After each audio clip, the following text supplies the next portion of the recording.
কবরস্থানে যান তো, ওদিকে যান আপনারা, একটু যাবেন, একটু গেলে আখিরাতের কথাটা স্মরণ হবে। ওখানে ছোট শিশুরা শুয়ে আছে, কিশোর যুবকরা আছে, আপনার মতো তাগড়া যুবক মুরব্বীরা আছে। এরা এই এলাকায় থাকতো, এরা আকাশ থেকে নেমে আসে না, এই এলাকার সন্তান আজ নাই। একটা সার্টেন পিরিয়ড শেষে আপনিও থাকবেন না। This is the nature of life, this is the circle of life. ছোট্ট শিশু হয়ে এসেছিলেন, শৈশব, কৈশোর, যৌবন, প্রৌঢ়ত্ব। আগে ছিলেন সিঙ্গেল, বিয়ে করে হয়ে গেলেন ডবল। এরপরে আল্লাহ আপনাকে একটা মেয়ে দিল, এরপরে মেয়েকে বিয়ে দিয়ে শ্বশুর হলেন, এরপরে ওই মেয়ের ঘরে সন্তান হতে নানা হলেন। আর কতদিন? অনেক দিন হলো তো, অনেক লম্বা সময় পেয়েছেন আপনি। Think about death.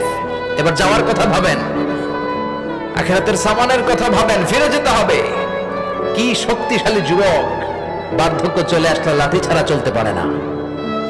কুচকুচে কালো দাড়ি সাদা হয়ে যায়, দাড়ির শুভ্রতা, বয়সের ভার, রং ধরা যৌবন জং ধরে শেষ, ঠিক কিনা?